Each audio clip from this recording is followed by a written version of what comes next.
قرآن مجید فرقان حمید نے میاں بیوی کا جو رشتہ بیان کیا ہے نا، اور اس رشتے کو آپ سمجھیں جو قرآن پاک نے میاں بیوی کا رشتہ بیان کیا، کہن لباس لکم وانتم لباس لہن، فرمایا بیویاں تمہارا لباس ہیں اور تم ان کا لباس ہو، وہ تمہارا لباس ہیں اور تم، اللہ اکبر، کیسا خوبصورت لفظ قرآن پاک نے، ہن لباس لکم وانتم لباس لہن، فرمایا وہ تمہارا لباس ہے اور تم، سمجھ آ رہی ہے نا جی بات کی، وہ تمہارا لباس ہے اور تم ان کا لباس ہو۔ تین خوبیاں تو ہر لباس میں ہوتی ہیں، تین چیزوں کے لیے لباس پہنا جاتا ہے، تین چیزیں، تین قسم کی آسائشیں لباس میں پائی جاتی ہیں، اس پر تو تمام مفسرین کا اتفاق ہے۔ سب سے پہلی چیز، لباس جو ہوتا ہے وہ بندے کو گرمی اور سردی سے بچاتا ہے۔ سخت سردی میں لباس لے لیں تو بندہ سردی سے بچ جاتا ہے۔ اس کا مطلب یہ ہوا کہ میاں بیوی ایک دوسرے کا لباس ہیں، اگر بیوی کی طرف کوئی تکلیف آتی ہے تو میاں اس کو بچاتا ہے، اور اگر میاں کی طرف کوئی تکلیف آتی ہے تو عورت اس کو بچاتی ہے۔ میاں بیوی ایک دوسرے کا لباس ہے۔ لباس کیا کرتا ہے؟ لباس آدمی کے عیب چھپاتا ہے، اس کے وجود پر کتنے دھبے ہیں، کتنے نشان ہیں، وہ سارے چھپا لیتا ہے لباس۔ میاں بیوی ایک دوسرے کے عیب چھپانے والے ہوتے ہیں، عیب بتانے والے، رونا رونے والے نہیں ہوتے کہ بی بی جب بھی میکے گئی اس نے جا کے رونا شروع کر دیا، اتنی میں تانگو دوسرا ہے ہی کوئی نہیں، اور خامد صاحب جب بھی ملے انہوں نے ایک ہی راگ الاپنا شروع کر دیا کہ میری کیا بات تھی، مجھے مل کیا گیا ہے، میں کیا تھا، میرے ساتھ ہوا کیا ہے۔ تو لباس ہیں، ایک دوسرے کا عیب چھپائیں گے، بولیے ایک دوسرے کا عیب چھپائیں گے، ایک دوسرے کی غلطیوں کی پردہ پوشی کریں گے۔ اور تیسرا لباس کا کیا مقصد ہوتا ہے؟ لباس شخصیت کا آئینہ دار ہوتا ہے۔ لباس آدمی کی اچھی اور خوبصورت طبیعت کا حصہ ہوتا ہے۔ جو لباس ہوتا ہے وہ انسان کو زینت بخشتا ہے، خوبصورت کر دیتا ہے۔ داڑھی والا آدمی ننگے سر پھرے تو خوبصورت نہیں لگتا، ٹوپی پہن لے تو بڑا پیارا لگتا ہے، ٹوپی پہنے تو بڑا، اور اگر امامہ باندھ لے تو نور نالا نور ہونا شروع ہو جاتا ہے۔ اللہ کرے آپ خوش ہو جائیں، آمین تو کہہ دیں، اور اللہ کرے فجر کی نماز آپ امامہ باندھ کے پڑھ لیں، آمین تو کہیں۔ چلو کونی جنہ دی داڑھی نہیں انہوں نے رکھنی چاہیے دیئے، جنہ دی نہیں ہونا نو، موضوع نہیں تھا پر ہماری بھی مجبوری ہے، داڑھی آئی جاتی ہے ہر موضوع میں شامل ہو جاتی، رکھنی چاہیے۔ سب یاد رکھیں، لباس آدمی کو زینت دیتا ہے۔ قرآن مجید کے لفظوں پہ غور کرو، اگر تو شادی کے بعد بیوی کے آنے کی وجہ سے خامد کو سکون نہیں ملا تو اس کا مطلب ہے اس نے گھر کو زینت نہیں دی، اور اگر شادی کے بعد اس بچی کو تحفظ نہیں ملا، اس کو اپنے گھر کے اندر سکون نہیں ملا، تو اس کا مطلب ہے خاوند نے اسے زینت، اس لباس نے زینت نہیں دی۔ میاں بیوی ایک دوسرے کا لباس ہے، اس مقدس رشتے کو اسلام نے باندھا، اور لباس کہہ کے باندھا۔ میرے رسول کریم علیہ الصلوۃ والسلام نے پہلے تو خارجی لوگوں کو منع کیا ہے۔ میری ذاتی رائے یہ ہے کہ میاں بیوی کی ذاتی لڑائی کوئی بھی نہیں ہوتی، ذاتی لڑائی، میری باتوں کی سمجھ تو آ رہی ہے نا آپ دوستوں؟ کوئی نہیں آ رہی؟ اللہ جزا دے آپ۔ میاں بیوی کی ذاتی لڑائی کوئی نہیں ہوتی، ہوتا پتہ کیا ہے؟ لڑکے سے پوچھیں کہ بتائیں جناب کیا حال ہے، تو کہتے ہیں بیوی میری صحیح ہے، اس کے گھر والے نہیں صحیح۔ سنا ہے آپ نے بھی کبھی یہ لفظ؟ تو اسی طریقے سے اگر لڑکی سے پوچھیں کہ تیرا کیا حال ہے، تو کہتی ہے خامن تو میرا دھیان رکھتا ہے، اس کی اماں نہیں خیال رکھنے دیتی۔ تو لڑائی جو ہوتی ہے وہ تیسرے آدمی کی وجہ سے ہوتی ہے۔ تیری اماں آئی تھی تو اس طرح کہہ گئی، تو تیرا بھائی آ گیا تھا تو وہ یہ کہہ گیا، تیسرے فرد کی وجہ سے۔ میرے نبی کریم علیہ الصلوۃ والسلام نے تیسرے بندے کو سمجھایا ہے، تیسرے فرد کو حضور نے سمجھایا ہے۔ نبی پاک علیہ الصلوۃ والسلام نے فرمایا خبردار، ماں، بھائی، بیٹا، باپ سارے لحاظ کریں، بسنے دیں میاں بیوی کو۔ اگر شادی کر دیا تو ان کو سکون سے رہنے دو۔ تم دو جملے کہہ کے چلے گئے، کوئی عیب نکال کے جو چھپا ہوا تھا خامن کی نظر میں وہ نکال کے بتا دیا کہ تیری بیوی یہ کام بھی کرتی ہے، اب تم تو ہٹ گئے وہ بات کہہ کے، اب انہوں نے اکٹھے رہنا ہے، ان کی زندگی مصیبت کا شکار ہو گئی۔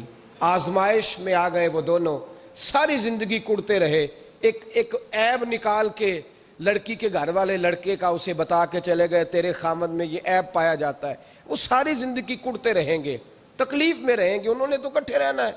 بتانے والا چلا گیا، میرے رسول کریم صلی اللہ علیہ وسلم فرماتے ہیں لعنتی ہے وہ شخص، لعنتی ہے وہ شخص۔ یا رسول اللہ کون سا؟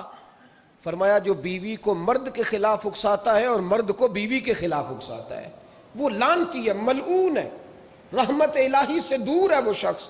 انہیں قریب کرنے کی کوشش کر، تو ان کے اندر محبت پیدا کرنے کی کوشش کر۔ میرے نبی کریم علیہ الصلوۃ والسلام نے جب حضرت سیدہ فاطمہ الزہرا رضی اللہ تعالی عنہا اور جناب سیدنا علی المرتضیٰ رضی اللہ تعالی عنہ کی شادی کی تو نبی پاک نے دونوں کے سر جوڑے اور دونوں کے درمیان محبت کی دعا فرمائی، دونوں کے درمیان محبت کی دعا فرمائی۔ اور نبی پاک صلی اللہ علیہ وسلم حضرت فاطمہ کے سامنے جناب علی کے فضائل بیان فرماتے، اور جناب علی آتے تو نبی پاک فرماتے فاطمہ تو میرے وجود کا حصہ ہے، وہ تو میرے جگر کا ٹکڑا ہے۔ تو ان دونوں کے درمیان الفت پیدا، یہ سب سے پہلے تو خارجی لوگ اس بات کا خیال کریں، سب سے پہلے تو خارجی لوگ خیال کریں، توجہ دیں کہ ان کو بکھرنے سے بچائیں۔ اب میاں بیوی بھی سمجھ لیں کہ ہماری ذمہ داریاں کیا ہیں۔ مسند امام احمد بن حنبل میں حضرت ابو درداء رضی اللہ تعالیٰ عنہ سے حدیث مروی ہے، نبی کریم صلی اللہ علیہ وسلم کی بارگاہ میں ایک خاتون نے آ کے عرض کیا یا رسول اللہ صلی اللہ علیہ وسلم مجھے بتلائیے خامن کا حق کیا ہے۔ یہ جو حدیث سنانے لگا ہوں نا، یہ بیٹی کو سنانی ہے، جا کے یہ ٹیلی فون کر کے بہن کو سنانی ہے، صرف بیوی کو سنانے کی نہیں ہوتی یہ چیزیں۔ یہ حدیث بیٹی کو سمجھائیں، بہن کو سمجھائیں، ان لوگوں کو سمجھائیں تاکہ، اور یہ یاد رکھیں خامند کے حقوق اگر بچی کے گھر والے اسے سکھائیں نا تو اس کی سمجھ میں جلدی آ جائیں گے، اور بیوی کے حقوق اگر خامند کے گھر والے اس کو سمجھائیں تو اس کی سمجھ میں بات جلدی آئے گی، وہ خیر خواہ سمجھتے ہیں اپنے رشتہ داروں۔ یہ والی حدیثیں ان لوگوں کو سنانی چاہیے جن لوگوں کا بچہ ہے یا بچی ہے، متعلقہ آدمی حقوق بیان کرے۔ جب متبادل چیز کسی کے سامنے آتی ہے تو وہ کئی دفعہ سمجھتے ہیں کہ خلوص اس میں پورا نہیں پایا جاتا۔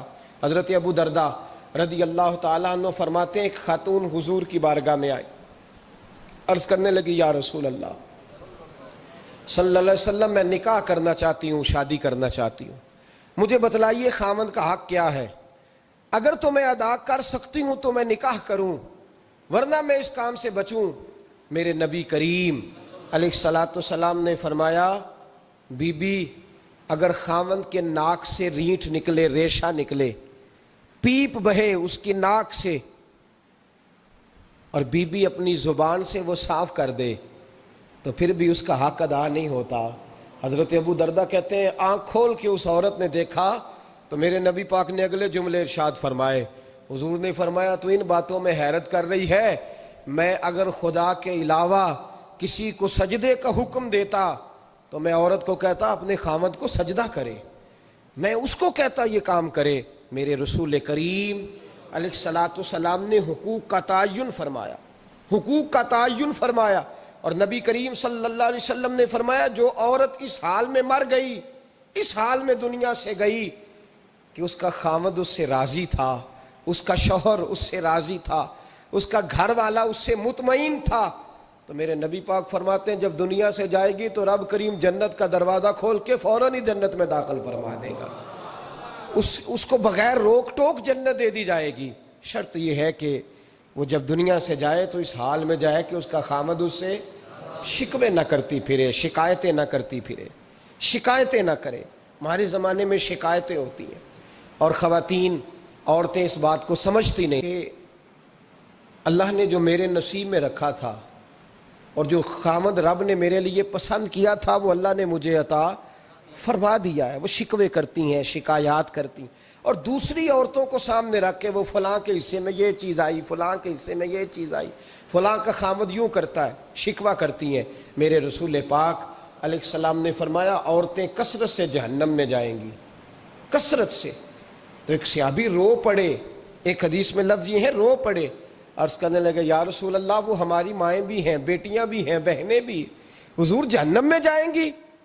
نبی پاک صلی اللہ علیہ وسلم نے فرمایا ایک تو وہ عیب جوئی کرتی ہیں، غیبتیں کرتی ہیں، دوسرا رب کا شکر ادا نہیں کرتی، اور تیسرا فرمایا اپنے خاوند کا بھی شکریہ ادا نہیں کرتی، بات بات پہ نہ شکری کرتی ہیں، بات بات پہ نہ شکری کرتی، اس سبب سے جہنم میں جائیں گے۔